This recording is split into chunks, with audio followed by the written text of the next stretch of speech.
कि इसकी practical utility है कि इकोनॉमिक एफिशिएंसी ऑफ फर्म कितनी है, कि फर्म है वो कितना इकोनॉमिकली एफिशिएंट है, आप जो बिजनेस कर रहे हैं वो कितना ऑफिशियली एफिशिएंट है। तो इसके लिए प्रॉफिट ऑप्टिमाइजेशन बहुत बड़ा एक मैटर होता है कि फर्म अगर इकोनॉमिकली एफिशिएंट है, इसका मतलब प्रॉफिट है वो जनरेट कर रही है।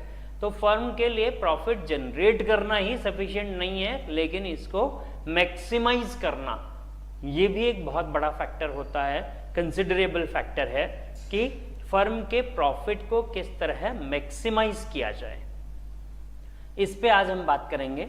तो मैक्सिमा मिनिमा का जो कंसेप्ट है कि किस तरीके से हम पता लगाएं कि बिजनेस का जो लेवल ऑफ ऑपरेशन है वो कितना हो कि उससे प्रॉफिट मैक्सिमम रहे, क्योंकि प्रॉफिट है, कॉस्ट उससे एसोसिएटेड है, definitely revenue minus cost is the profit. तो कॉस्ट है वो कहाँ सबसे कम है, कितना आप प्रोडक्शन करें, किस लेवल पे प्रोडक्शन करें कि कॉस्ट है वो मिनिमम रहे, या दूसरे वर्ड्स में हम कहें तो प्रॉफिट मैक्सिमम रहे। तो इसके लिए हम आज मैक्सिमा एंड मिनिमा की बात करेंगे। मैक्सिमा एंड मिनिमा, तो ये कंसेप्ट लेते हैं हम मैक्सिमा मिनिमा का। मैक्सिमा एंड मिनिमा किस तरीके से हम इस पे काम करेंगे ये लेता हूं मैं। Yes, profit maximisation under different market conditions. तो मैक्सिमा एंड मिनिमा की अगर हम बात करते हैं, प्रॉफिट मैक्सिमाइज करना है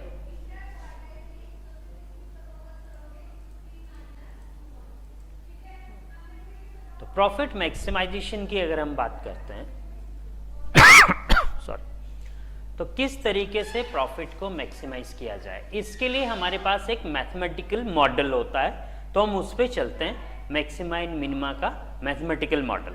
जो बेसिक स्टेप्स होती हैं वो मैं बताता हूँ, उसके बाद उसका बेसिक स्टेप्स को कैसे अप्लाई करना है, कैसे अप्लाई किया जाता है, क्या उसके पीछे बेसिक कंसेप्ट है, उस पर आता हूँ। तो स्टेप्स जो होती है आपकी बेसिक स्टेप्स हैं मैक्सिमा एंड मिनिमा की। फर्स्ट स्टेप जो आता है इसमें, find dy by dx, that is differentiation of function to be maximized or minimized। तो यहां पे हम मान सकते हैं कि आपका प्रॉफिट फंक्शन है वो ऐसा फंक्शन है जिसको मैक्सिमाइज करना है, या कॉस्ट फंक्शन है जिसको मिनिमाइज करना है, तो उसका डिफरेंशिएशन हमें करना पड़ेगा। That is first step, find dy by dx। क्या होता है इस पे आता हूं मैं अभी। सेकेंड स्टेप आएगा, put dy by dx equal to 0 and find the value of x। जब dy by dx आप कैलकुलेट करेंगे और उसको 0 के इक्वल पुट करेंगे तो वहां एक इक्वेशन बनेगी, उस इक्वेशन से आप x की वैल्यू कैलकुलेट करेंगे, find the value of x। Then third step आएगा, find second differentiation, that is d2y by dx square। It is called d2y by dx square, that is d by dx of dy by dx। Means क्या हुआ, जो dy by dx आपने यहां first step में calculate किया है, इसका फिर से डिफरेंशिएशन किया जाए। कि एक बार आपने यहां पे dy by dx कैलकुलेट किया, फाइंड dy by dx, अब इसका आंसर जो आया उसका फिर डिफरेंशिएशन करें आप, that is d2y by dx square. Then fourth step आएगी, put the value of x, value of x found in step 2। Step 2 में जो x की वैल्यू फाइंड आउट की है आपने, उसको आप पुट कीजिए इन स्टेप 3। जो d2y/dx² कैलकुलेट किया आपने, उसमें जो भी x की वैल्यू आपके पास अवेलेबल है स्टेप 2 में कैलकुलेट की है, उस वैल्यू को पुट कीजिए स्टेप 3 में। देन नेक्स्ट स्टेप क्या आएगा, if d2y/dx² is less than 0 means negative, d2y/dx² की वैल्यू लेस देन 0 आती है, नेगेटिव आती है, then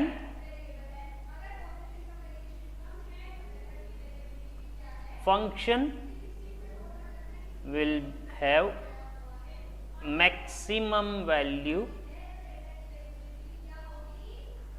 at x equal to whatever we have calculated. If d2y/dx² is less than 0, negative, then function will have maximum value at x equal to whatever we have calculated in step 2, which has been put down in step 4. Another condition, if d2y/dx² is greater than 0 means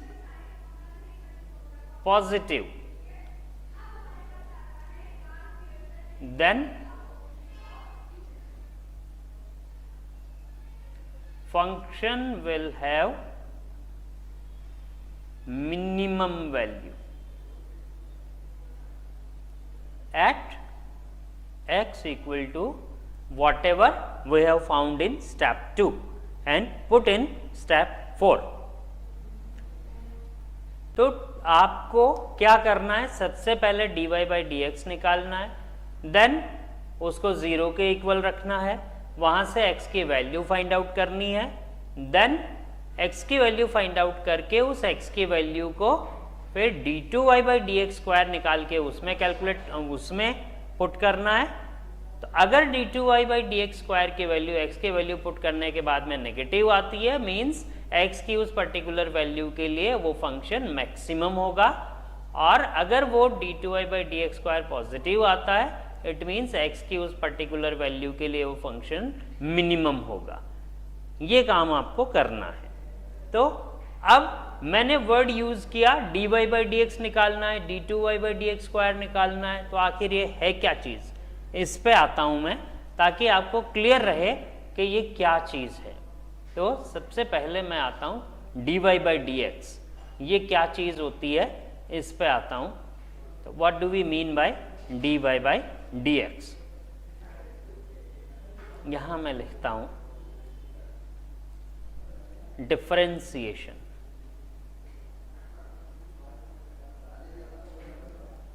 differentiation क्या होता है? Differentiation, it is measurement of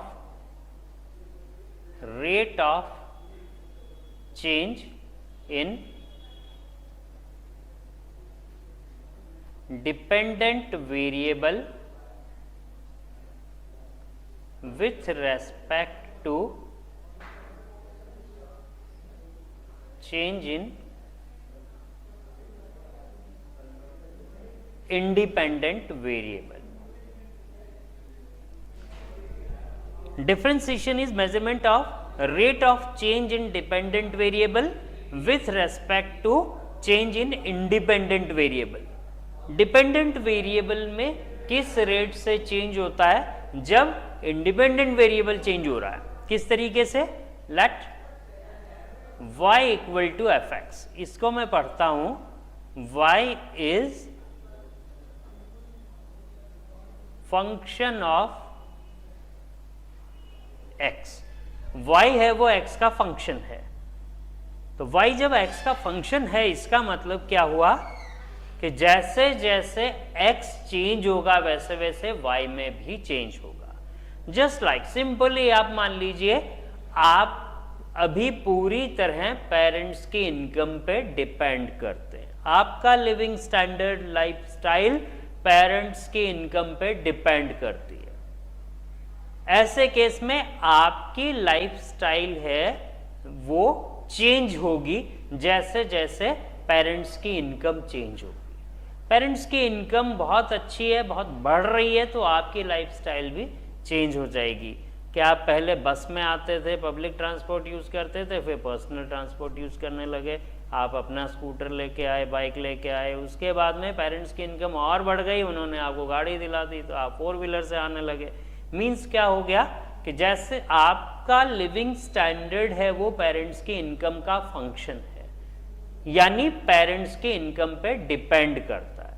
तो आपका living standard है वो dependent function है और parents की इनकम है वो इंडिपेंडेंट है, इंडिपेंडेंट वेरिएबल है। So your living standard is dependent variable and income of parents is independent variable. तो यहाँ पे rate of change in dependent variable means rate of change in your living standard with respect to change in independent variable means with respect rate of change in your living standard with respect to change in income of your parents, that is differentiation of your living standard with respect to income of parents। Differentiation इसको simple way में समझने के लिए मान सकते हैं difference कितना आ रहा है आपकी लिविंग स्टैंडर्ड में पेरेंट्स के इनकम में चेंज होने के कारण, वो किस रेट से डिफरेंस आ रहा है आपके लिविंग स्टैंडर्ड में, इसको हम कहते हैं डिफरेंशिएशन। तो यहाँ पे डिफरेंशिएशन कैलकुलेट करने के लिए कुछ बेसिक फॉर्मूला हैं, वो मैं आपको बता देता हूँ, बेसिक फॉर्मूला एंड फॉर्म्स। उसके बाद क्वेश्चन पे आऊंगा तो आपको ये बहुत आसान लगेगा। तो बेसिक फॉर्मूला है वो बता देता हूँ।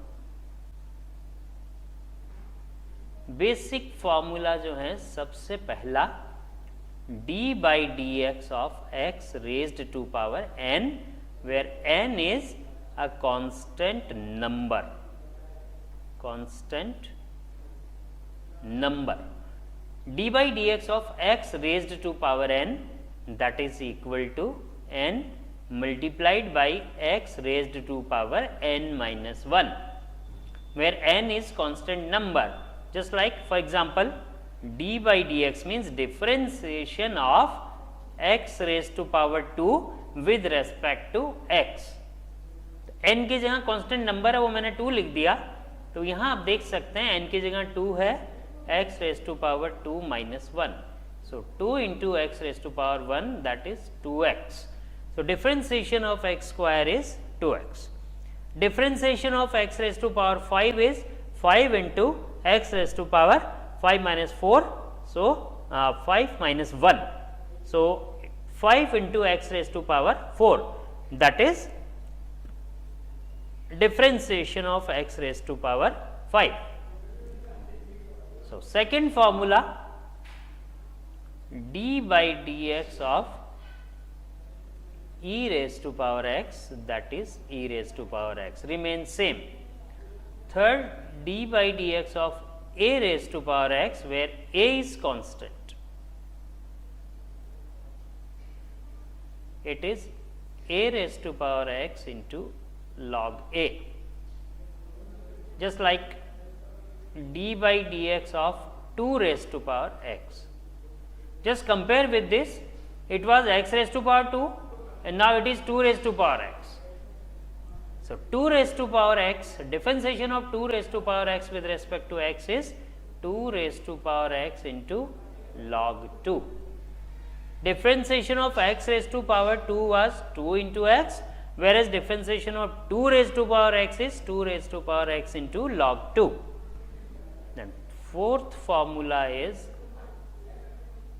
d by dx of log x, that is equal to 1 by x, and fifth one very important, d by dx of constant, that is equal to 0। Constant number का डिफरेंशिएशन, कांस्टेंट नंबर है उसका differentiation हमेशा 0 आएगा। तो d by dx of 1 crore लिख दिया आपने तब भी ये 0 रहेगा, d by dx ऑफ 1 लिखा तब भी 0 रहेगा। कोई भी नंबर लिख दीजिए, अगर उसका डिफरेंशिएशन आप करते हैं तो वो 0 आएगा।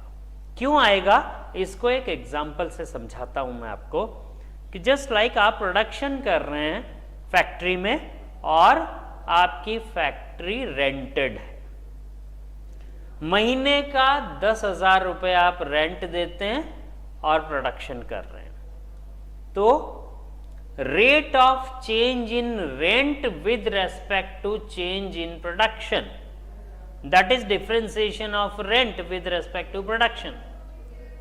तो rate of change in rent with respect to change in production, तो मान लिया आपने रेंट पे प्रीमाइस लिया फैक्ट्री का, फैक्ट्री लगाई, लेकिन किसी कारण से प्रोडक्शन चालू नहीं किया, तो 0 यूनिट प्रोडक्शन है आपका, तब भी रेंट 10,000 रुपया महीने का है या 50,000 रुपया महीने का, मान लीजिए फैक्ट्री कैंपस बड़ा है, 50,000 रुपये महीने का, प्रोडक्शन आपने एक भी यूनिट नहीं किया। अब धीरे धीरे प्रोडक्शन स्टार्ट किया आपने और अब 1 लाख यूनिट हो गया महीने का प्रोडक्शन, फिर भी रेंट तो 50,000 रुपये ही। तो चेंज इन प्रोडक्शन तो हुआ, कितना हुआ change in production, 1 lakh minus 0, शुरू में 0 था, बाद में 1 लाख हो गया, तो change in production 1 lakh minus 0 that is 1 lakh. कि जैसा होता है जेब में पहले 10 रुपये बाद में 100 रुपये हो गए, तो चेंज इन मनी कितना हुआ 100 माइनस 10, बाद वाले में से पहले वाला माइनस करते हैं चेंज निकालने के लिए। तो बाद में प्रोडक्शन आपका 1 लाख यूनिट का है, पहले 0 है, तो चेंज इन प्रोडक्शन हुआ 1 लाख यूनिट का, लेकिन रेंट है बाद में 50,000 है, पहले भी 50,000 था, कांस्टेंट है, कोई चेंज नहीं हुआ उसमें।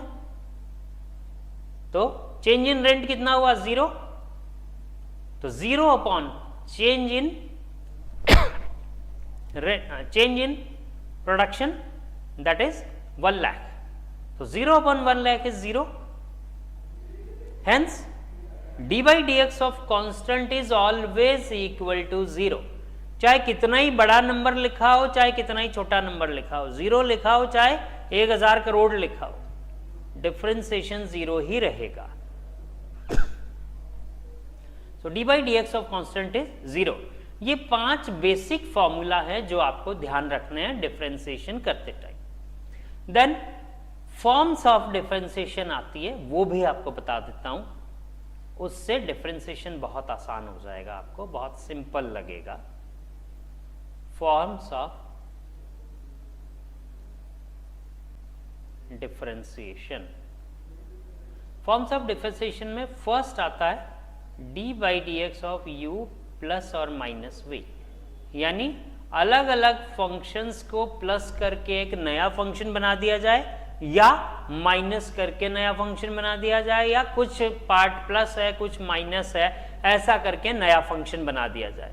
तो d by d x of u plus minus v, ये आएगा d by d x of u plus और minus d by d x of we.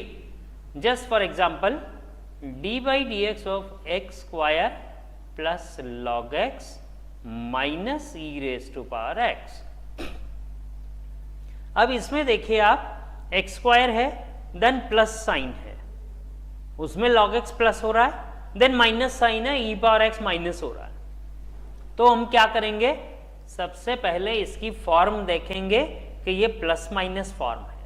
तो प्लस माइनस फॉर्म का ट्रीटमेंट किस तरीके से किया जाता है, d by d x of x square plus d by d x of log x minus d by d x of e raise to power x. अब आप देखिए जो हमने 5 फॉर्मूला लिखे हैं उनमें चलिए, सबसे पहले हमने क्वेश्चन की फॉर्म पहचानी। फॉर्म कौन सी है, फॉर्म कौन सी है पता लगा तो उस फॉर्म का क्या ट्रीटमेंट है वो किया। देन फॉर्मूला में गए कि कौन कौन से फॉर्मूला अप्लाई हो रहे हैं। तो d by d x of x square देखा हमने, यहां फॉर्मूला अप्लाई हो रहा है d by d x of x raise to power n, x raised to power n, वो फॉर्मूला अप्लाई हो रहा है। तो यहां हमने फॉर्मूला अप्लाई किया, तो d by d x of x raised to power n is n into x raised to power n minus 1. So d by dx of x raised to power 2 is 2 into x raised to power 2 minus 1 plus d by dx of log x, आप देखिए formula number 4 straight forward 1 by x minus d by dx of e raised to power x, formula number 3 e raised to power x का differentiation e raised to power x ही रहेगा, यानी यहां differentiation आया 2x plus 1 by x minus e raised to power x. इस तरीके से हम plus minus form का ट्रीटमेंट करेंगे. पहली फॉर्म थी ये, देन सेकंड फॉर्म आएगी d by dx of u multiplied by v. u multiplied by v, दो फंक्शन, दो या दो से ज्यादा फंक्शन अगर मल्टीप्लाई में है तो उसका किस तरह डिफरेंशिएशन किया जाए, तो यहां हम लिखेंगे u multiplied by d by d x of v plus v multiplied by d by d x of u. एक फंक्शन को आपने ऐसा ही लिखा, ऐसा जो क्वेश्चन में दिया है वो यूं का यूं लिख दिया, मल्टीप्लाइड बाय दूसरा फंक्शन जो भी दिया है उसका डिफरेंशिएशन कर दिया, प्लस जिसका डिफरेंशिएशन कर चुके उसको ऐसा ही छोड़ दो, मल्टीप्लाइड बाय पहले जिसका डिफरेंशिएशन नहीं किया था अब उसका डिफरेंशिएशन कर दीजिए, यानी दोनों बार एक एक फंक्शन का डिफरेंशिएशन करना है. तो अब किसको u माना जाए किसको v माना जाए, इसमें कोई स्टैंडर्ड नहीं है, आप किसी को भी u किसी को v मान लीजिए, कोई फर्क नहीं पड़ेगा आंसर में. Just like for example d by d x of 4 into E power x. इससे दो सिचुएशंस आएंगी वो मैं आपको बताऊंगा. d by d x of 4 into E power x, यहां मैं मान सकता हूं कि ये मल्टीप्लाई वाली फॉर्म है तो इसको u मान लिया, इसको v मान लिया, मेरी मर्जी से मान लिया मैंने, किसी भी एक पार्ट को u मान लिया दूसरे को v मान लिया, आंसर में कोई फर्क नहीं आएगा. कैसे अप्लाई करते हैं, u into v, d by d x of u into v equal to u multiply by d by d x of v. तो u मीन्स पहला फंक्शन है उसको एज सच रख दीजिए, तो मैंने 4 को एज सच रख दिया, multiply d by d x of v d by d x of e raise to power x. v मेरा e पावर x है प्लस v एज सच, यानी e पावर x को ऐसा का ऐसा रख दिया. यहां e पावर x का डिफरेंशिएशन किया था तो अब e पावर x को ऐसा ही छोड़ दिया, मल्टीप्लाई बाय यहां 4 को ऐसा ही छोड़ दिया था तो अब यहां 4 का डिफरेंशिएशन कर देता हूं, d by d x of 4. अब आप देखिए 4 into d by d x of e raise to power x, formula में देखेंगे हम तो क्या मिलेगा, e raise to power x. Same, no change. क्यों होता है इसके अलग कारण है, उतनी डिटेल में मैं नहीं जाऊंगा. Plus e raise to power x as such, d by d x of 4 is constant number, so formula number 5, d by d x of constant is 0, hence d by dx of 4 is 0. So final answer is 4 into e raised to power x plus 0, that is equal to 4 into e raised to power x. अब आप यहां पे एक चीज note कीजिए, answer जो आया मेरा d by dx of 4 into e power x, that is 4 into e power x. क्यों आया ये, यहां पे आप देख सकते हैं, इस 4 को अगर मैं बाहर रख लूं, 4 multiply by d by d x o p power x, अगर ऐसा करता हूं तो ये 4 ई पावर एक्स ही आएगा. मीन्स क्या हो गया, कोई भी कांस्टेंट नंबर अगर किसी फंक्शन के साथ मल्टीप्लाइड है या डिवाइड है, मल्टीप्लाइड और डिवाइडेड, देन उसको आप डिफरेंशिएशन से बाहर रख दीजिए और जो वेरिएबल बचा सिर्फ उसका डिफरेंशिएशन कर दीजिए. जस्ट लाइक इसको मैं अप्लाई करता हूं यहां, d by d x of 8 log x, तो यहां मैं लिख सकता हूं, मैं चाहूं तो u इंटू वी अप्लाई करूं, इसको u मान लूं, इसको v मान लूं, उल्टा मान लिया मैंने। तो पहले फर्स्ट वाले को u, सेकंड वाले को v माना था, अब मैं फर्स्ट वाले को u, सेकंड वाले को u मान लेता हूं। रिजल्ट में कहीं फर्क नहीं आएगा। u as such multiply d by d x of v plus v as such d by d x of d by d x of log x। तो यहां log x ऐसा का ऐसा, d by dx of 8 is 0 because 8 is constant number, plus 8 into d by dx of log x, ये देखिए formula में है हमारे पास 1 by x, so it is log x into 0 is 0 plus 8 into 1 by x is 8 by x, means answer is 8 by x। अब अगर जो हमने short trick देखी कि कोई भी नंबर अगर किसी वेरिएबल के साथ में मल्टीप्लाइड है या डिवाइडेड है तो आप उस नंबर को अलग रख लीजिए। तो यहां मैं 8 को बाहर रख देता हूं into d by d x of log x, ऐसा कर देता हूं। तो 8 into d by d x of log x is 1 by x, so final answer is 8 by x, same answer. तो ये शॉर्ट ट्रिक है कि कहीं भी कोई भी नंबर अगर मल्टीप्लाइड है या डिवाइड है तो डिफरेंशिएशन करते टाइम उस नंबर को आप बाहर रख दीजिए। अगर ये log x डिवाइड बाई 8 होता तो आप क्या करते, log x को लिखते 1 into log x divide by 8। अब 1 बाई 8 को आप एक नंबर मान लीजिए मल्टीप्लाइड बाई log x। जैसा अगर यहां पे सिचुएशन होती d by d x of log x divide by 8, तो इसको मैं लिख सकता हूं d by d x of 1 into log x divide by 8।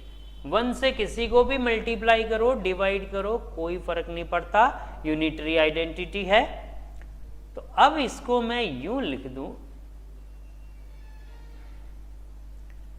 d by d x of 1 by 8 into log x, ऐसा लिख दिया। तो आप देखिए अब ये 1 बाई 8 मल्टीप्लाई में आ गया, तो मैं इसको अलग रख लूं 1 by 8 into d by d x of log x, ऐसा कर दूं।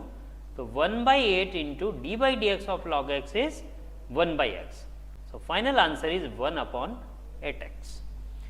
इसको फॉर्मूला से भी करके दिखाऊंगा, लेकिन अभी हमने डिवीजन की फॉर्म नहीं देखी है, इसलिए मैं डिवीजन से नहीं करा रहा हूं इसको।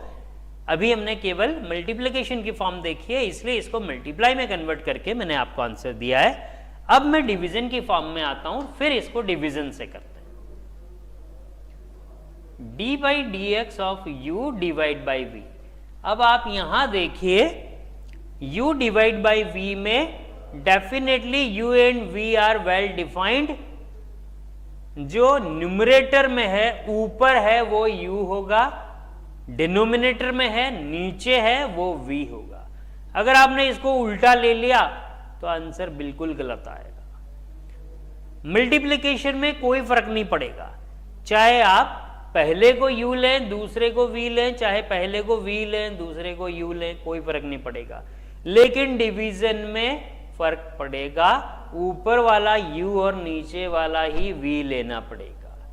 तो u by v, so it is v multiply by d by d x of u minus u multiply d by d x of v divide by v square. ये इसका फॉर्मूला है। डिवीजन फॉर्म के लिए हम ये formula use करेंगे। अब आपको अप्लाई करके दिखाता हूं d by d x of log x divide by 8। Compare करें हम तो log x तो हो गया u और 8 हो गया v। तो यहां अप्लाई करूं तो v की जगह 8 लिखा, d by d x of u की जगह log x माइनस u की जगह log x, d by d x of v की जगह 8 divide by 8 square. So So now 8 into d by dx of log x is 1 by x, straightforward formula we have, minus log x into d by dx of 8. 8 is constant number. So differentiation of constant number is 0. That's why differentiation of 8 is 0. Divide by 8 square. So 8 by x minus 0 upon 8 square. It means 8 by x upon 64. So 8 by x into 1 by 64.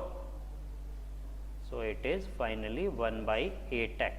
What we have obtained here through converting it into multiplication. So 1 by 8x. So that is formula for u by v form. So one form is addition d by dx of u plus v, other form is subtraction d by dx of u minus v, or you may find addition and subtraction combined d by dx of u plus v or u plus minus v. Then third form is multiplication form and fourth one is division form. So there are 4 basic forms and 5 basic formulas. If these things are clear to you, then differentiation is quite simple. At this level, it is quite simple. So I think the formula and forms are clear to you. So now I am coming to the basic question, just like illustration 1. Optimize y equal to 2x cube minus 30x square plus 12x 126x plus 59. Function is y equal to 2x cube minus 30x square plus 126x plus 59. So first step is find dy by dx. We have written steps here. Find dy by dx. First step, find dy by dx. So I am finding dy by dx. Dy by dx. So dy by dx means d by dx of y means d by dx of 2x cube minus 30x square plus 126x plus 59. So first thing is to find dy by dx, and to find dy by dx first step is to find the form. Of which form the question is? Here it is of plus minus form. So how can we solve plus minus form? By separating these. So d by dx of 2x cube minus d by dx of 30x square plus d by dx of 126x plus d by dx of 59. Now d by dx of 2x cube, 2 is in multiplication here, so I am putting it out. So 2 into d by dx of x cube minus 30 is in multiplication, constant number, so putting it out, 30 d by dx of x square plus 126 is in multiplication, so putting out 126 d by dx of x plus d by dx of 59. Now applying the basic formula, d by dx of x cube, basic formula is d by dx of x raised to power n, where n is constant number, here 3 is constant number. So applying this formula, n x raised to power n minus 1 minus 30.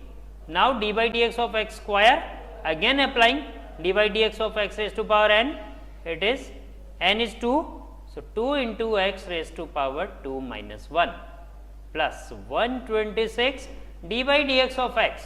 It may be written as d by dx of x raised to power 1.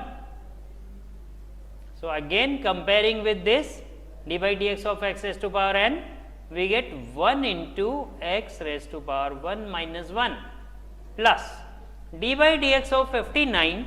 59 is constant number whose differentiation is 0.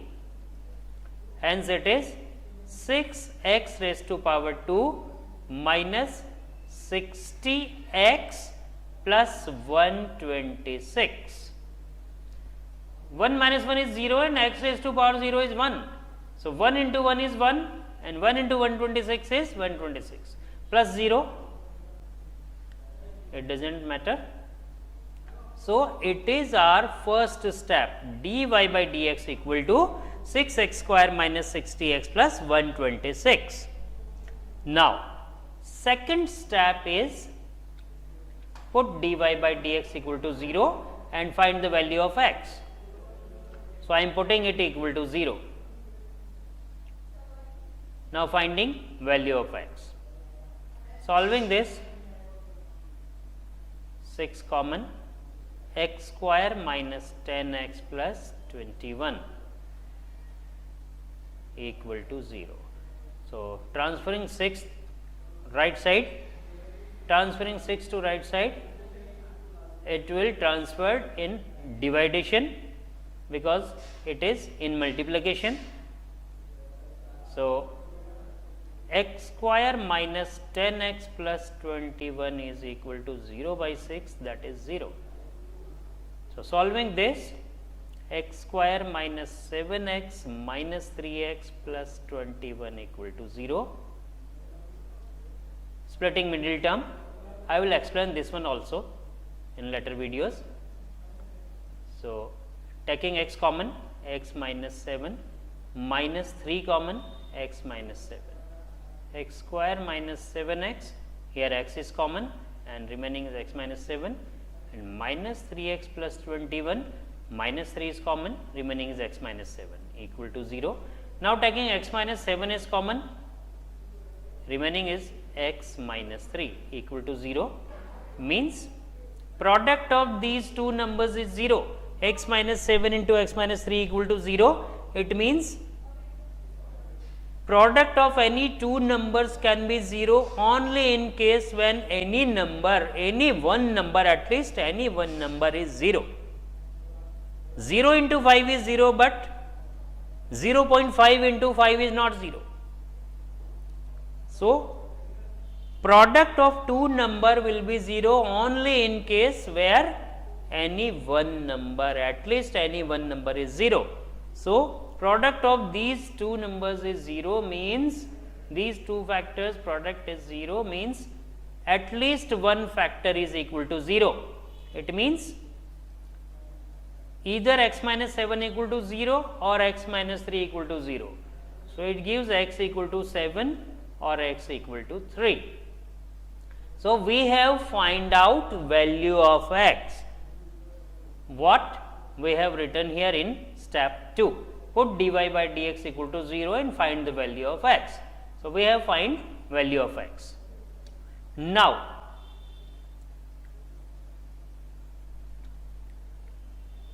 third step is find dy by d2y by dx square. It is our dy by dx.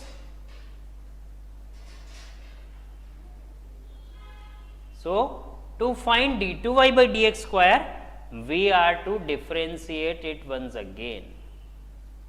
We are to differentiate it once again. So, d2y by dx square, I am differentiating here, d2y by dx square equal to d by dx of dy by dx. So, d by dx of dy by dx, what we have calculated is 6x square minus 60x plus 126.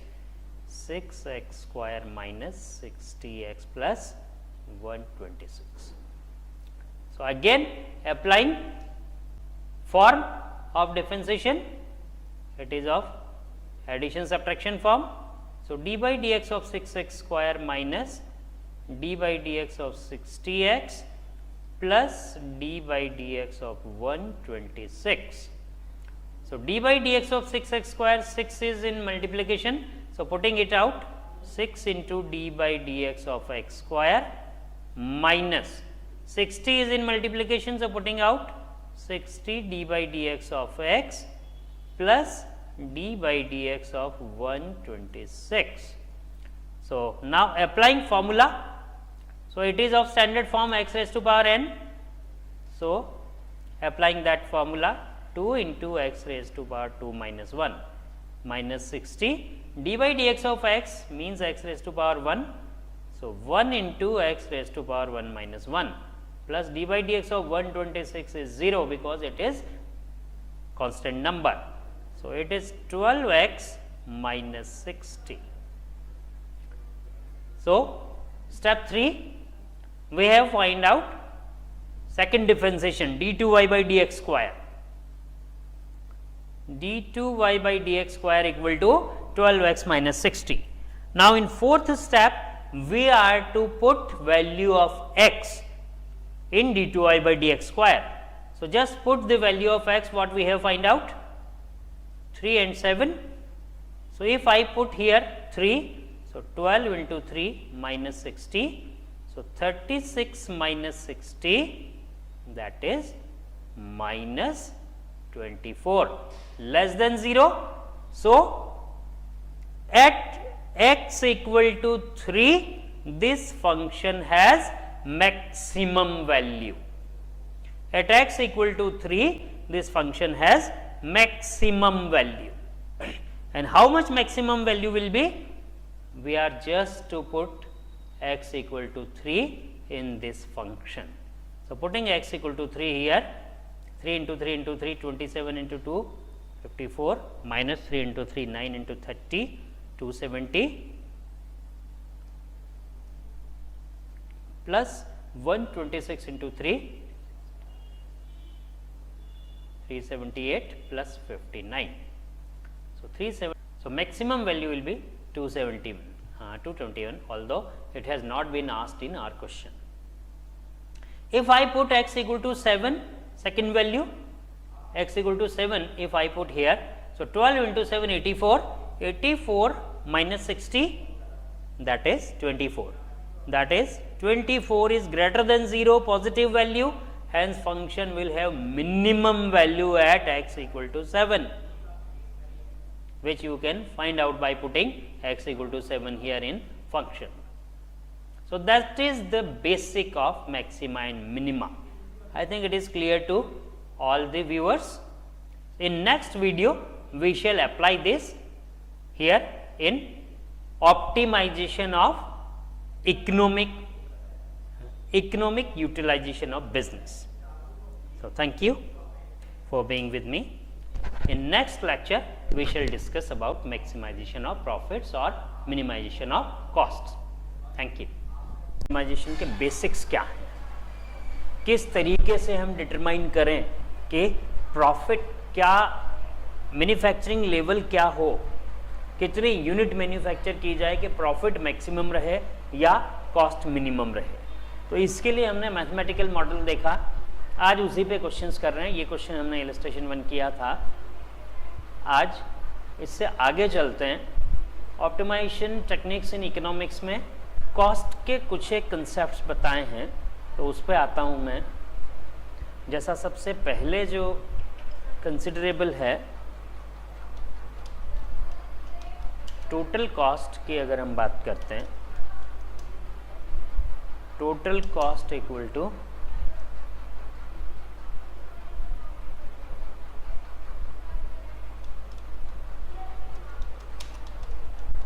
Fixed cost plus variable cost. Semi variable भी इसी में शामिल है. Fixed और variable cost में semi variable शामिल है. तो total cost equal to fixed cost plus variable cost, ये आया. अब देखिए, अगर आपसे ये कहा जाए कि एवरेज कॉस्ट कितनी होगी, तो ऐसे केस में हम क्या लिखेंगे?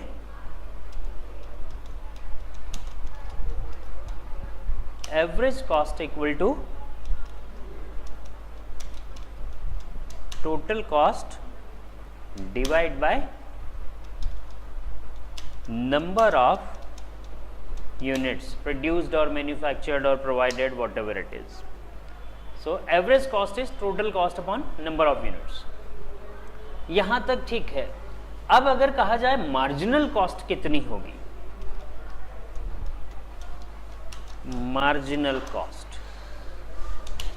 बेसिक कंसेप्ट है इकोनॉमिक्स का. What do we mean by marginal cost? Margin का मतलब हो गया थोड़ा सा इधर या उधर, दैट इज मार्जिन. तो मार्जिनल कॉस्ट का मतलब ये हुआ कि एक यूनिट अगर एक्स्ट्रा मैन्युफैक्चर की जाए तो उसमें कितनी एक्स्ट्रा कॉस्ट आएगी. एक यूनिट एक्स्ट्रा अगर आप मैन्युफैक्चर करते हैं तो उसमें आपको कितना एक्स्ट्रा एफर्ट लगाना पड़ता है, कितनी एक्स्ट्रा कॉस्ट आती है, that is your marginal cost.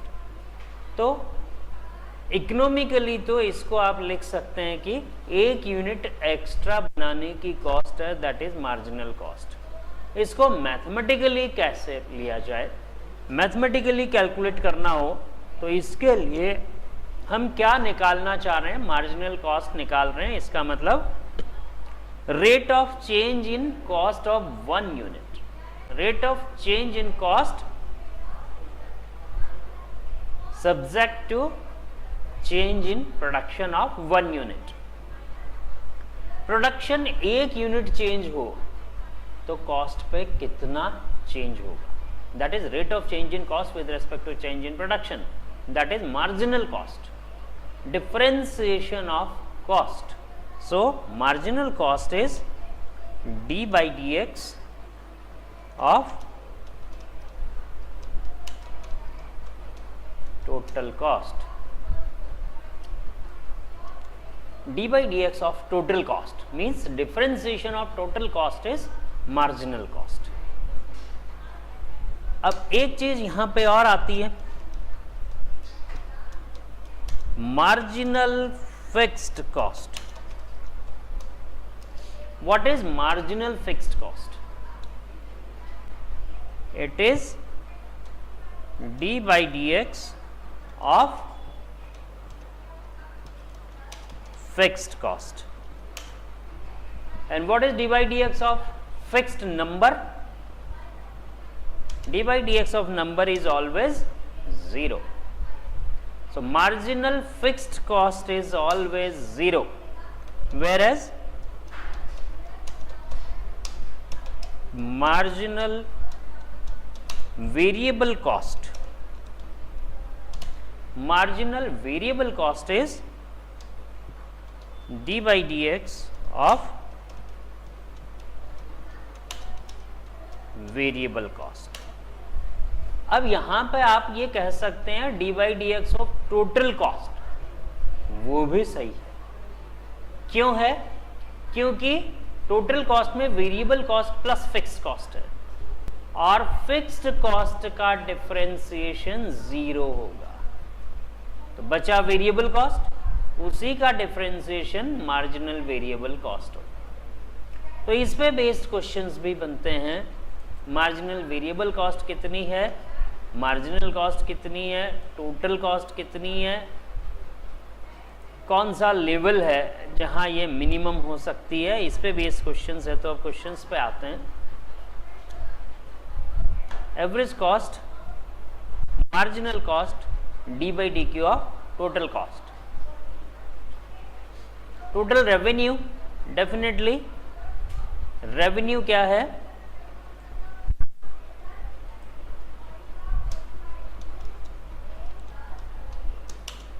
Revenue is price multiplied by quantity. Price multiplied by quantity, that is revenue.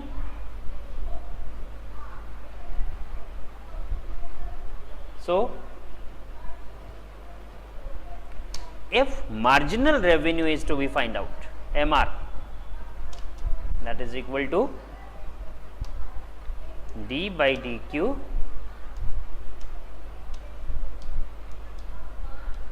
A by d q और d by d x, whatever the variable is, a by d q of total revenue, d by dq of total revenue, that is marginal revenue. तो marginal revenue कितना होगा ये भी आप निकाल सकते हैं total revenue का डिफरेंशिएशन करके, क्योंकि एक यूनिट एक्स्ट्रा बेचने से जो रेवेन्यू मिलेगी that will be your marginal revenue. In perfectly competitive market, definitely it is price per unit is your marginal revenue. तो क्वेश्चंस पे आते हैं.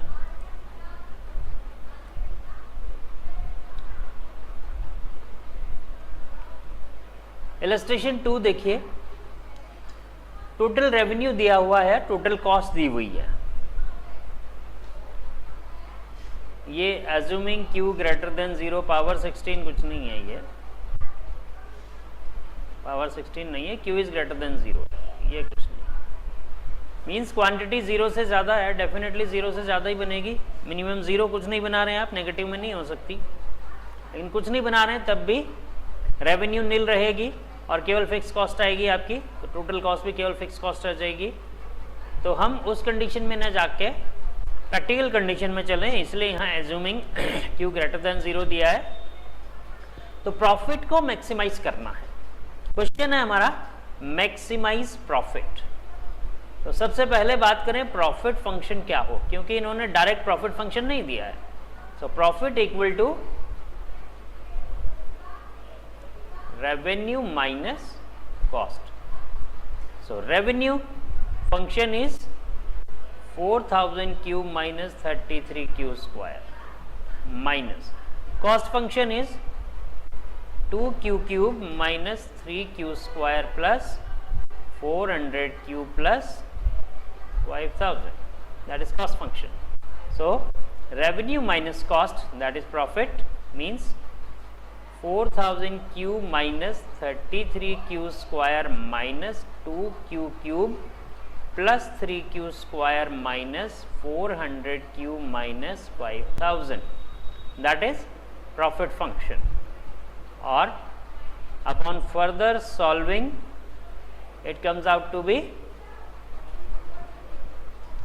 4000 cube minus 33q square plus 3q square, that is minus 30q square minus 2q cube minus 400 cube minus 5000. ये हमारा profit function आया. आप चाहें तो इस प्रॉफिट फंक्शन को मैथमेटिकली अप्रूव्ड वे में लिख सकते हैं, और अगर ऐसा लिखते हैं तब भी कहीं गलत नहीं है. अगर मैथमेटिकली सिस्टमेटिक वे में लिखते हैं तो वहाँ सबसे बड़ी पावर सबसे पहले लिखी जाती है, इसलिए हम इस तरीके से लिखेंगे इसको 4000 minus 400, that is 3600 Q minus 5000. इस तरीके से लिखा जाता है mathematically.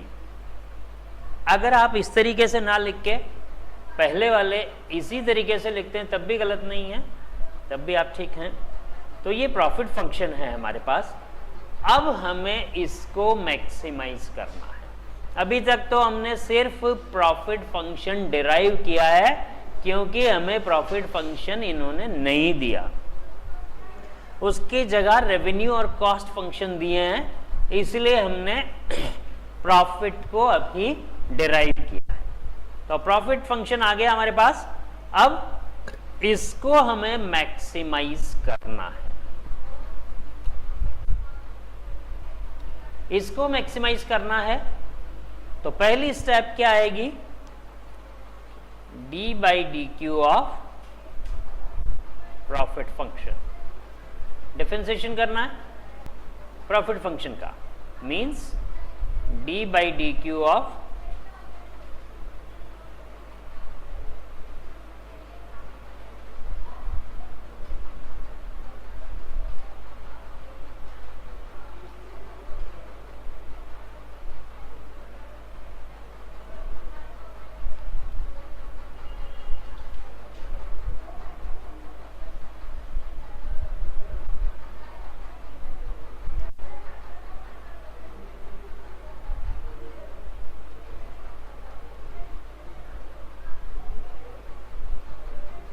D by d q of minus 2q cube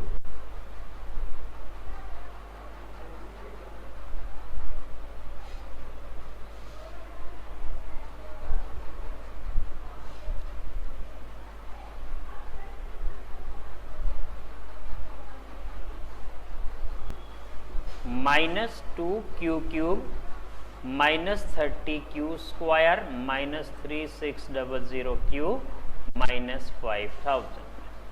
तो अब ये कौन सी फॉर्म है डिफरेंशिएशन की? प्लस माइनस फॉर्म है, इसलिए हम इसको प्लस माइनस फॉर्म अप्लाई करेंगे यहां।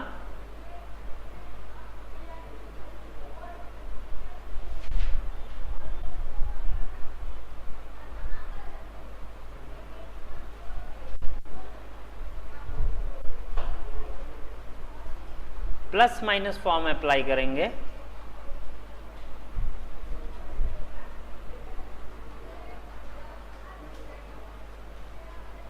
किस तरीके से अप्लाई करेंगे?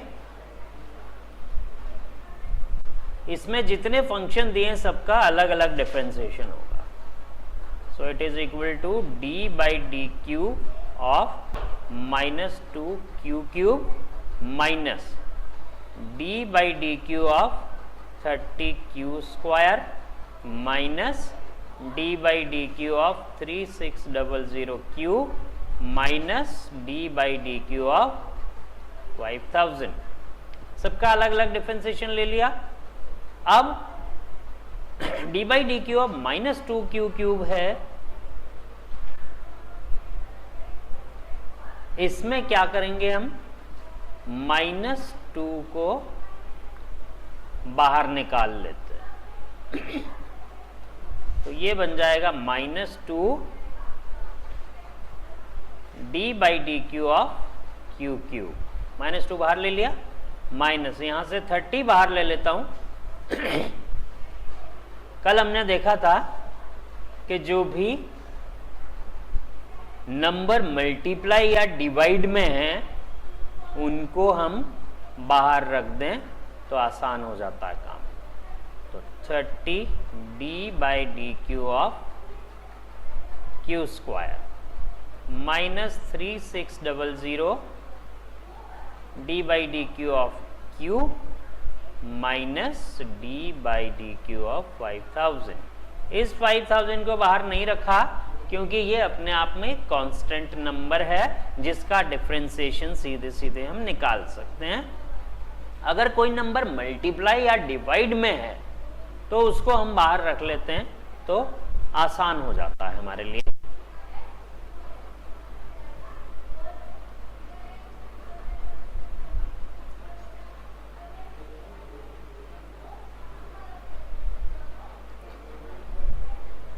यहां देखिए आप minus 2 D by d q of Q cube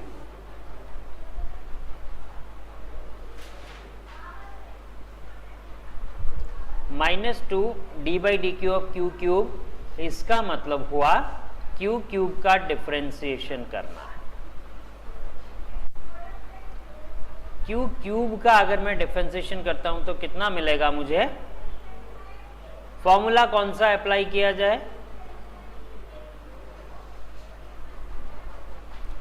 formula apply करना है x raise to power n और q raise to power n। तो n into q raise to power n minus 1 means क्या फॉर्मूला आएगा?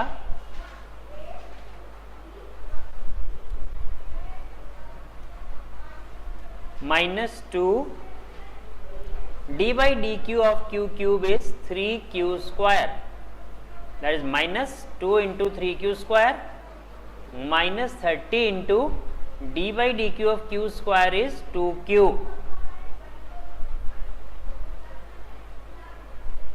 d by dq of q square is 2q.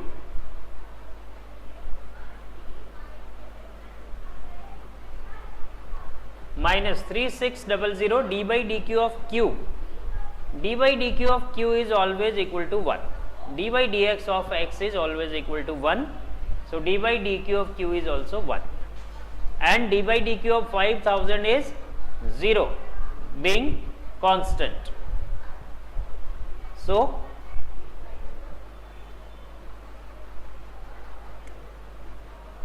-2 into 3q square minus 30 into 2q minus 3600 into 1. तो ये बन गया -6q square minus 60q minus 3600.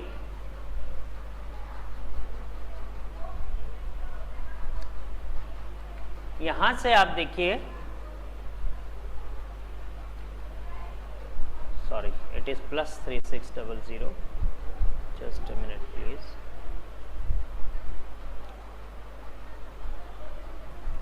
It is plus 3600.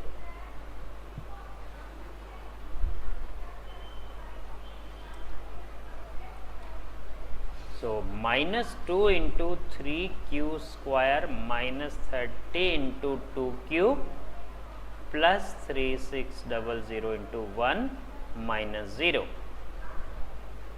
So minus 6q square minus 60q plus 3600.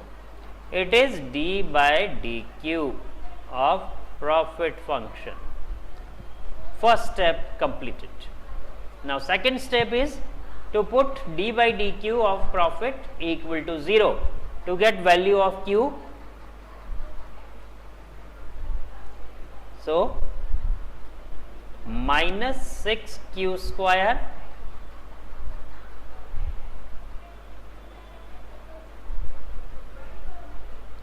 minus 6q square minus 60q plus 3600 equal to 0. Taking minus 6 common,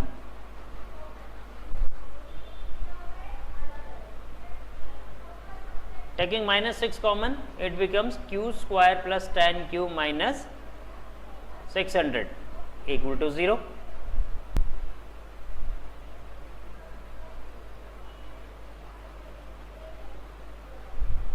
Minus 6 common,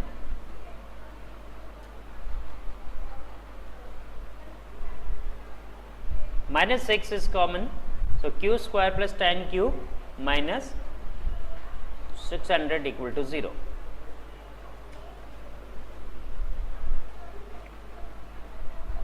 Now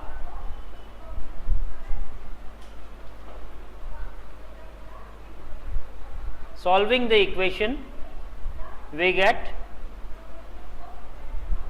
q equal to minus 30 or 20. Minus 60q minus 6q square plus 3600, putting it equal to 0 and solving the equation, we get minus 6 multiplied by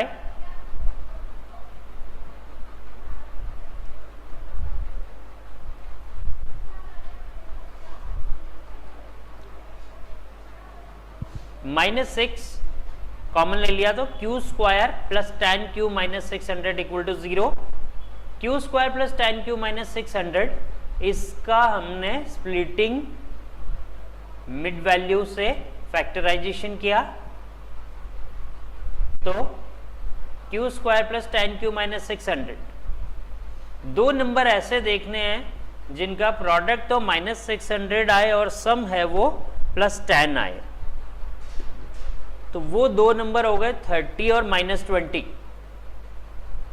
ये किस तरीके से निकाला जा सकता है वो बता देता हूं आपको, किस तरीके से आप निकाल सकते हैं. स्प्लिटिंग मिडिल टर्म से सॉल्व करना कैसे होता है एक बार आपको आइडिया दे देता हूं. q स्क्वायर का यहाँ पे कॉफिशिएंट 1 है, तो इस 1 को अगर 600 से मल्टीप्लाई करता हूं तो मुझे 600 मिलता है, तो इसलिए मैं 600 के फैक्टर्स करता हूं.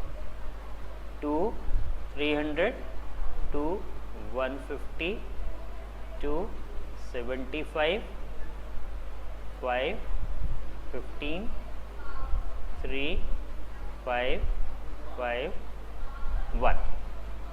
तो यहाँ पे अब ये देखूं मैं 2 into 2 into 2 into 5 into 5 into 3 तो ये बन रहा 600, 40 इंटू 20 600, 40 इंटू 15 600 हो गया। अब इन नंबर्स का ऐसा कॉम्बिनेशन बनाना है मुझे कि उन नंबर्स का सम है वो 10 आए, तो सम 10 आए। तो यहां पे आप देख सकते हैं ये तो हो गया 2 इंटू 2 इंटू 2, 8 इंटू 5 40, और यहां नीचे आ रहा है 15, तो 10 नहीं हो रहा।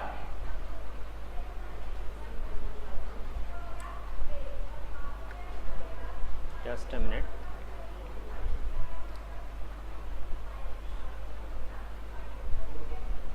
Pen is not working properly. इसमें आप देख सकते हैं यहाँ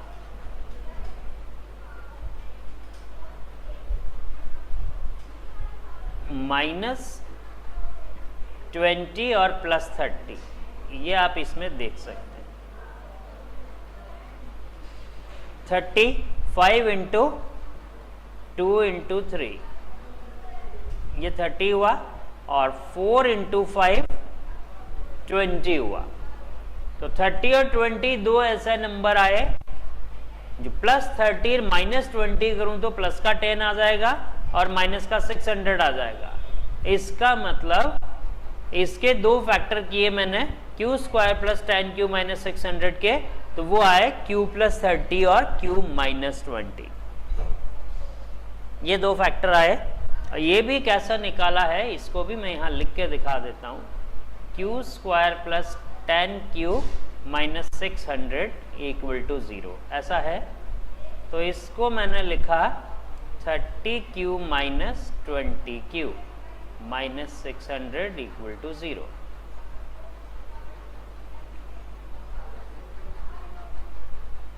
q कॉमन लिया तो बचा q + 30, यहाँ -20 कॉमन लिया तो बचा q + 30। इन दोनों में q + 30 कॉमन लिया तो बचा q - 20। अब इन दोनों का प्रोडक्ट है वो 0 है, इसका मतलब इन दोनों में से कोई एक तो 0 के इक्वल है।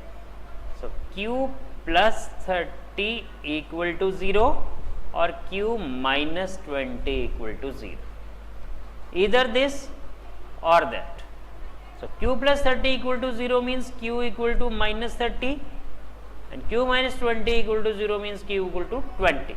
तो q = -30 हम नहीं ले सकते क्योंकि हम मैन्युफैक्चरिंग कर रहे हैं, प्रॉफिट निकाल रहे हैं। इसका मतलब कोई क्वांटिटी हम सेल कर रहे हैं, मैन्युफैक्चर कर रहे हैं, सेल कर रहे हैं, कुछ फिजिकल क्वांटिटी कोई है, तो वो माइनस में नहीं हो सकती है।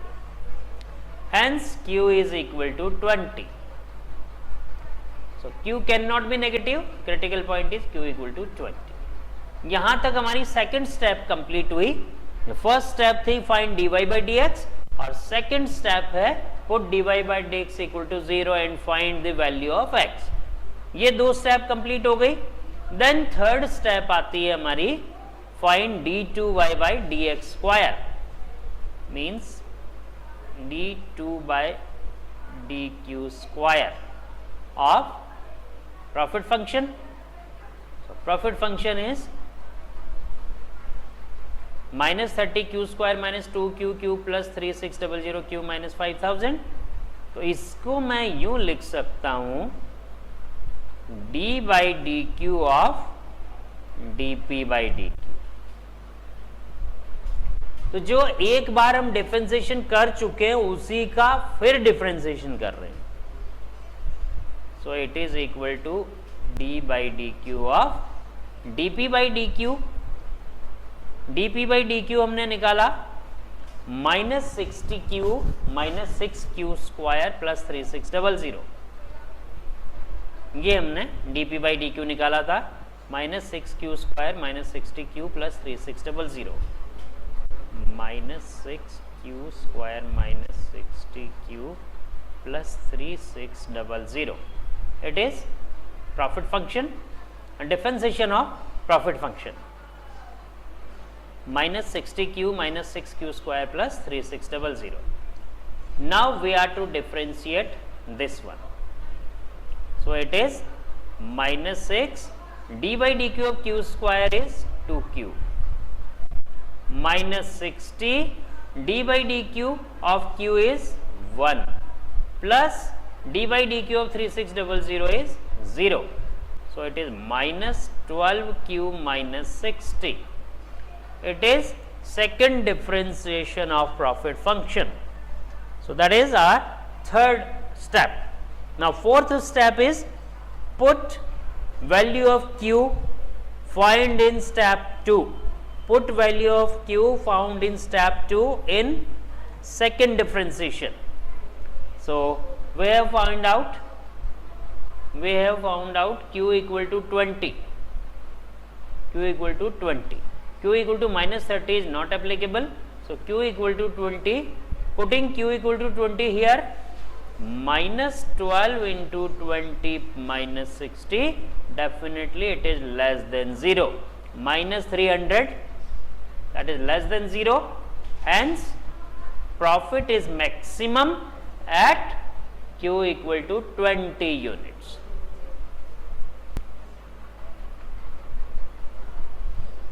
So profit is maximum at q equal to 20 unit. And how much profit will be there at q equal to 20? We can put here simply q equal to 20. So minus 30 20 square minus 2 20 cube plus 3600 into 20 minus 5000. That will be your answer. 400 into 30 1200 12,000 minus का 400 8000 16,000 minus का 3600 72,000 plus का minus 5,000. तो 16 5 21 और 12 33 33 72 में से 33 गए 72 में से 32 गए 40 39,000 का मैक्सिमम प्रॉफिट आएगा. आप अब Q की वैल्यू कुछ भी रख दीजिए, चाहे 20 से कम रखिए चाहे 20 से ज्यादा रखिए, प्रॉफिट कम ही आएगा. 39,000 से कम ही आएगा. मैक्सिमम प्रॉफिट 39,000 रुपीज का होगा एट Q इक्वल टू 20. तो अब आपको जब ये पता लग गया कि 20 यूनिट्स बनाने से ही प्रॉफिट मैक्सिमम होगा, तो आप उसी के अकॉर्डिंग प्लानिंग करेंगे सर. तो यहाँ प्रॉफिट मैक्सिमाइजेशन में इस मैथमेटिकल मॉडल का बहुत यूज है. A manufacturer can sell Q items where Q is greater than 0, यानी 0 से ज्यादा आइटम्स बेचेगा at a price of 330 minus Q each. तो सेलिंग प्राइस दे रखी है, selling price is 330 minus Q each. Cost of producing Q item is total cost equal to, selling price ये है और टोटल कॉस्ट दी है Q square plus 10Q plus 12. How many items should he sell to make the maximum profit? Also determine maximum profit. कितने item बेचें कि profit maximum हो. इसके लिए प्रॉफिट को मैक्सिमम करना है तो पहले प्रॉफिट फंक्शन निकाला जाए. And profit is definitely revenue minus cost. तो revenue is price into quantity minus cost. Price दी हुई है 330 minus Q into Q minus cost दी हुई है आपको cost function Q square plus 10Q plus 12. So 330Q minus Q square minus Q square minus 10Q minus 12. So it becomes minus 2Q square plus 320Q minus 12. That is your profit function. So we have just derived profit function by now. अब तक जो किया है उससे हमने सिर्फ profit function निकाला है मैक्सिमा मिनिमा कुछ नहीं किया है। अब हमको प्रॉफिट मैक्सिमम करने के लिए क्वांटिटी का लेवल निकालना है कि at which level of production profit will be maximum. So profit equal to -2q square plus 320q minus 12. Now we are to maximize the profit. So first step is d by dq of profit, that is d by dq of -2q square plus 320q minus 12. So d by dq of -2q square -2q square plus d by dq of 320q minus d by dq of 12. So d by dq of -2q square is -2 into d by dq of q square is 2q plus 320 into d by dq of q is 1 minus d by dq of 12 is 0. So minus 4q plus 320. That is your differentiation of profit. D by dq of profit function. Now second step is put d by dq of profit equal to 0. So putting minus 4q plus 320 equal to 0, it comes out to be minus 4q equal to minus 320, hence q equal to minus 320 upon minus 4 means 80. q की value 80 आ गई। Next step second differentiation करें, d by dq of profit. It means d by dq of profit is minus 4q plus 320. So it is d by dq of minus 4q, that is minus 4, d by dq of q is 1 plus d by dq of 320 is 0. So d by dq of profit, that is d2 by dq square of profit is minus 4, which is less than 0. Hence profit is maximum at q equal to 80 units. So how much profit will be there at the sale of 80 units? Just putting q equal to 80 in profit function, 320q minus 2q square minus 12.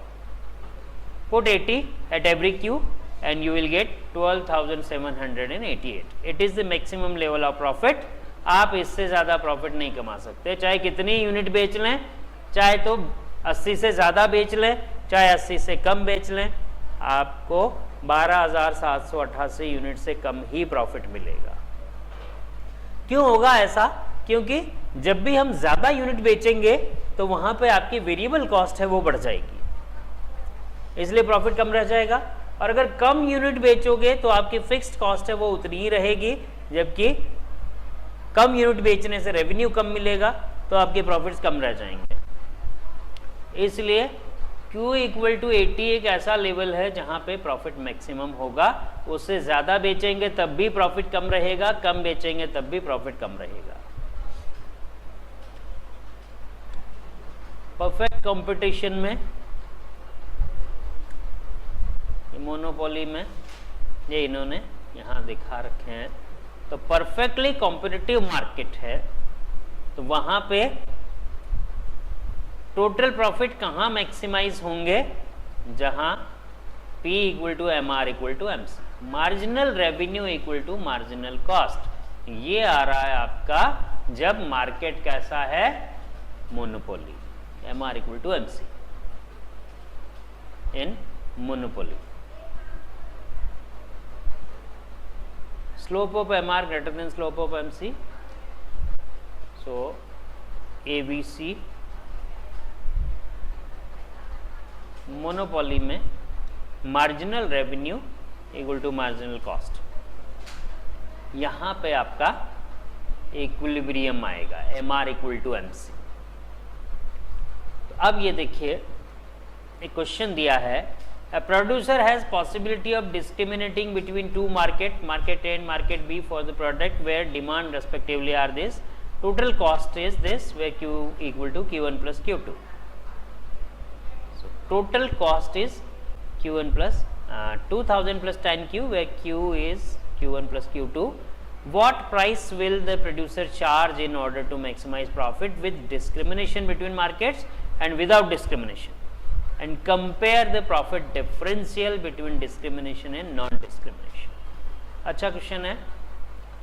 तो दो market में operate करता है कोई producer, तो दोनों market में discrimination किया जा सकता है और वो चाहे तो नहीं भी करे। तो अगर डिस्क्रिमिनेशन करता है तो फर्स्ट मार्केट में क्वांटिटी कितनी सेल होगी, वो आपका Q1 equal to 21 minus 0.1 P1, ये डिमांड फंक्शन है। और सेकंड मार्केट में, बी मार्केट में demand function Q2 equal to 50 minus 0.4 P2। Total cost दे रखी है दोनों मार्केट की 2000 plus tan Q, Q is Q1 plus Q2। So total cost function may be arrived here, 2000 plus tan into Q1 plus Q2. So 2000 plus tan into Q1 plus Q2 is 21 minus 0.1 P1 plus 50 minus 0.4 P2. 2000 plus 210 minus P1 plus 500 minus 4 P2. So it comes out to be 2710 minus P1 minus 4 P2। ये आपने total cost function निकाल लिया price की terms में।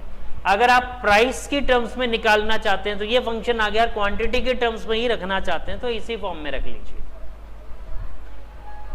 तो price and output determination with discrimination अगर करना है आपको, विथ डिस्क्रिमिनेशन करना है, then producer will set price so that MC equal to MR, marginal revenue marginal cost के बराबर हो, कि हर एक यूनिट एक्स्ट्रा बेचने से मुझे इतना एक्स्ट्रा मिले जो उस एक यूनिट एक्स्ट्रा बनाने में जो खर्च हो रहा है वो कवर हो जाए, वहां प्रॉफिट मैक्सिमम रहेगा।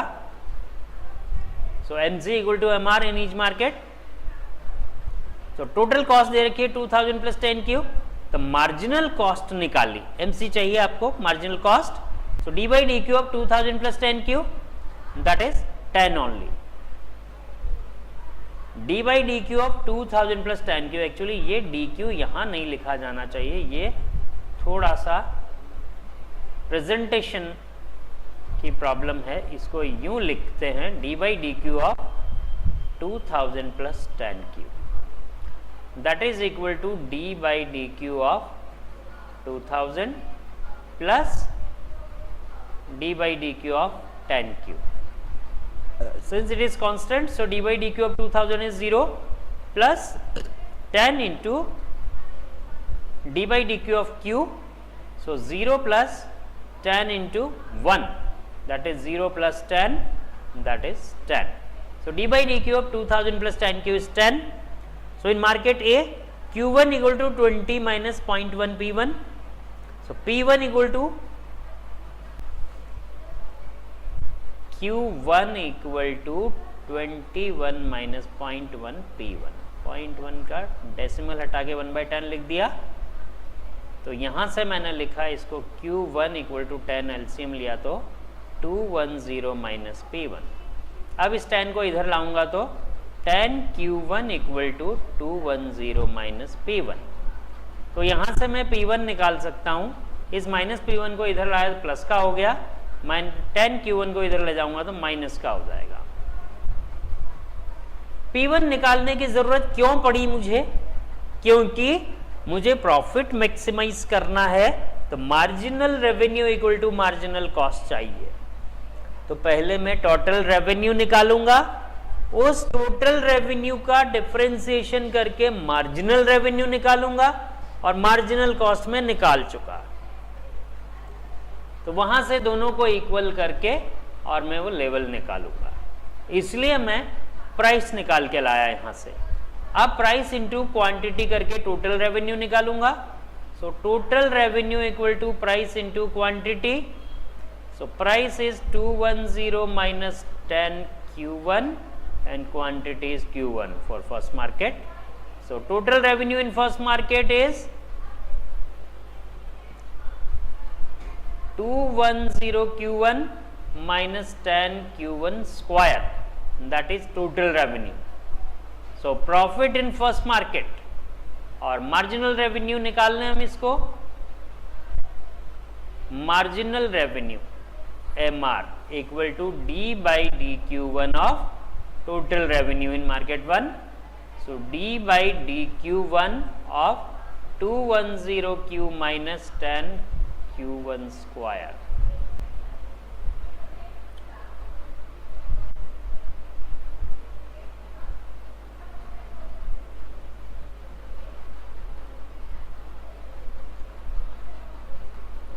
So it comes out to be D by DQ1 of 210 Q1 minus D by DQ1 of 10 Q1 square.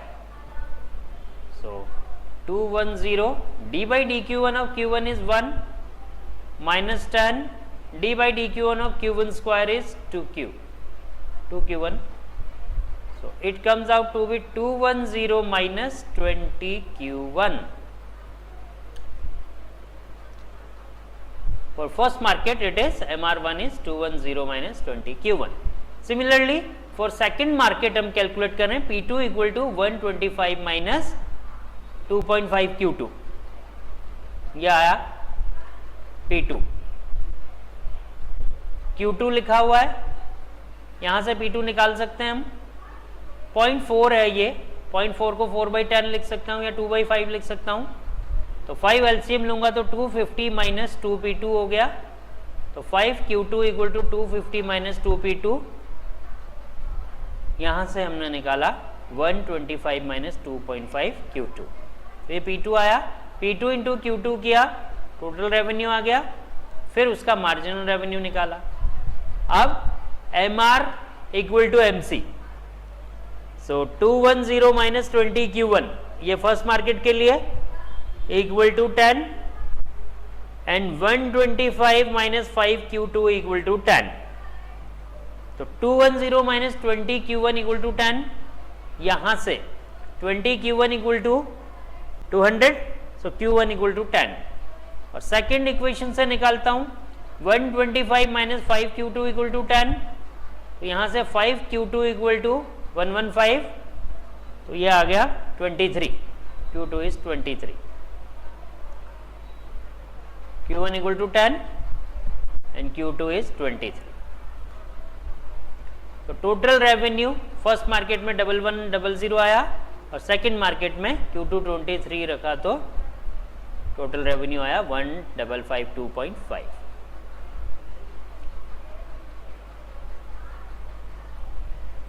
The discriminating producer charges a lower price P2 67.5, P1 में प्राइस है वो आ रहा 110 and first market में तो 110 रुपए per unit आ रहा है, second market में 67.5 आ रहा है। तो कम प्राइस पे बेच के और ये ज्यादा रेवेन्यू अर्न कर रहा है। So discriminating producer charges a lower price in market B where the demand is relatively more elastic, और जब डिमांड ज्यादा इलास्टिक है तो प्राइस में थोड़ी सी कमी हुई और डिमांड बहुत बढ़ जाएगी। So higher price in market A where demand is relatively less elastic. Market A में डिमांड रिलेटिवली लेस इलास्टिक है, तो ऐसे केस में हायर प्राइस पे भी सेल होगी, क्योंकि कस्टमर मार्केट ए में ऐसा है जिसको प्राइस से कोई मतलब नहीं है, उसको चीज चाहिए, तो हायर प्राइस भी पे करने को तैयार है वो। So this total profit is calculate which is also maximum TR1 plus TR2 minus TC। तो TC आपने निकाल लिया ये Q equal to Q1 plus Q2, तो Q 10 प्लस 23 33 हो गया ये Q1 प्लस Q2। पहले में 10 और दूसरे में 23 यूनिट था, तो ये 33 यूनिट टोटल हो गया, तो टोटल कॉस्ट 2330 रुपये आई। तो टोटल प्रॉफिट आ गया आपका दोनों का 1100 प्लस एक 1552.5, ये आई थी रेवेन्यू माइनस टोटल कॉस्ट 2330, तो 322.5 का नेट प्रॉफिट आ गया दोनों मार्केट में मिला के। विदाउट डिस्क्रिमिनेशन अगर हम बात करते हैं तो प्राइस सेम है,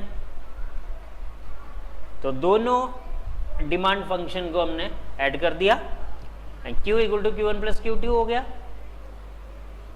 तो Q equal to Q1 plus Q2 और 21 Q1 इज 21 माइनस 0.1, P1 और P2 को बराबर कर दिया हमने, इसलिए P लिख दिया क्योंकि प्राइस डिस्क्रिमिनेशन नहीं है।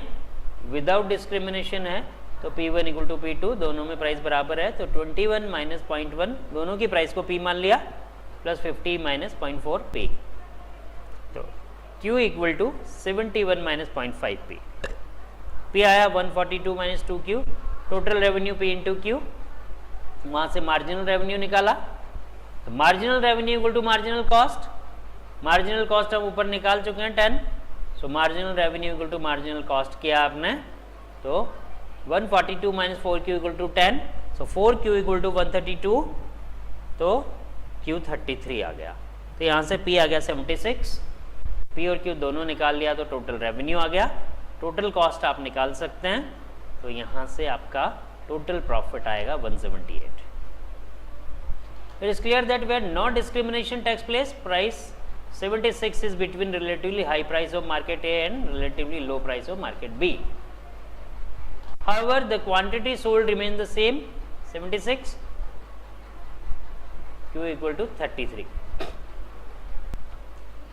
तो यहाँ से प्रॉफिट्स है वो दोनों के आप देख सकते हैं, profit for the monopolist is higher when follow price discrimination, तो मोनोपोलिस्ट का प्रॉफिट ज़्यादा है प्राइस डिस्क्रिमिनेशन जब वो यूज़ कर रहा है, प्राइस डिस्क्रिमिनेट कर रहा है, अलग अलग मार्केट में अलग अलग प्राइस ले रहा है, तो प्रॉफिट ज़्यादा है।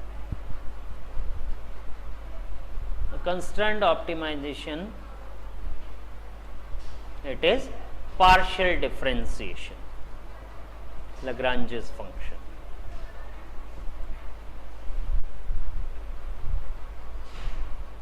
It is simple just for knowledge, because partial differentiation, I think not in your syllabus, but it has been given, so we are discussing it.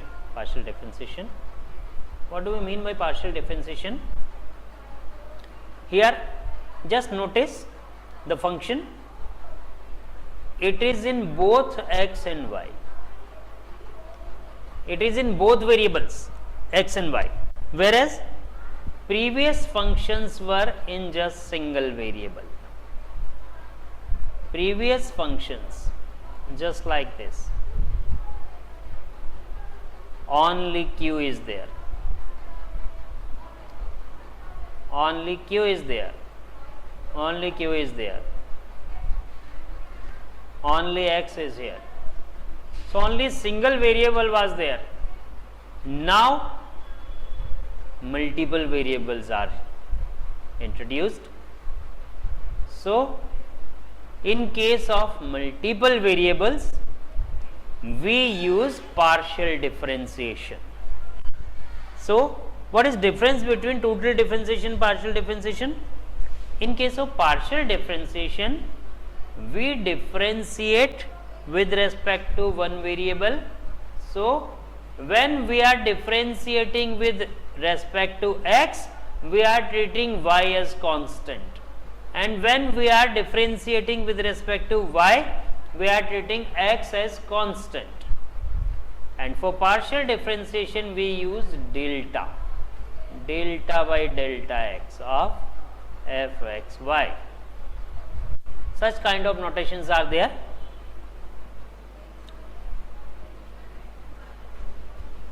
Here constraints are given x plus y equal to 56. Following this constraint, following the constraint that sum of two variables is 56, we are to optimize the function z equal to 4x square plus 3xy plus 6y square.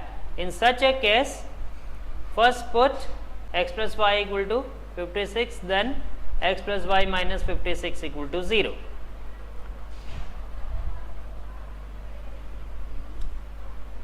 Now Lagrange's function is there. Just write the function to be optimized minus lambda into this function constraint plus lambda into constant भी लिख सकते हो. इन्होंने यहाँ minus से लिख के उल्टा लिखा है, आप प्लस लिख के इसको plus lambda into x plus y minus 56 भी लिख सकते हैं, कोई फर्क नहीं पड़ेगा आंसर में. 4x square plus 3xy plus 6y square plus lambda into x plus y minus 56 equal to 0, ऐसा भी आप लिख सकते हैं, कोई फर्क नहीं पड़ेगा. अब फर्स्ट ऑर्डर पार्शियल डिफरेंशिएशन हम निकालेंगे और उसको 0 के इक्वल पुट करेंगे. सेम कंसेप्ट है, फर्स्ट ऑर्डर पार्शियल डिफरेंशिएशन हम निकाल रहे हैं. ये dx है वो यहाँ लिखा हुआ है, इतना यहाँ डिवाइड में नहीं है, ये इस तरीके से ऐसा ही डेल्टा y है. तो अब आप देखिए del by del x of 4x square plus 3xy plus 6y square minus lambda times 56 minus x minus y. तो डेल बाई डेल एक्स जब आप कर रहे हैं तो x आपका वेरिएबल है, बाकी सब कांस्टेंट है.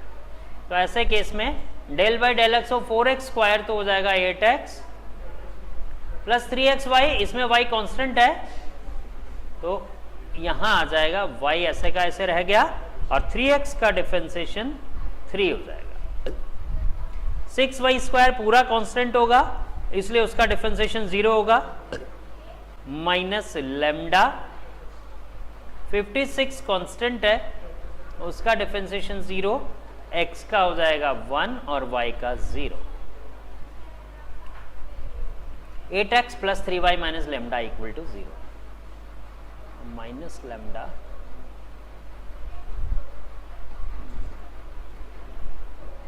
Minus lambda into minus x, वो प्लस लैम्डा एक्स हो जाएगा इसलिए यहाँ पे ये प्लस रहेगा. तो इसका आएगा 8x plus 3y plus lambda equal to 0 minus lambda plus 1. Now del by del y of this means del by del y. तो y के रेफरेंस में जब हम कर रहे हैं तो 4x स्क्वायर कांस्टेंट है पूरा, इसका 0 हो गया. यहाँ y के रेफरेंस में कर रहे हैं तो 3x कांस्टेंट है, उसको ऐसा ही छोड़ दिया और y का डिफरेंशियल 1 कर लिया.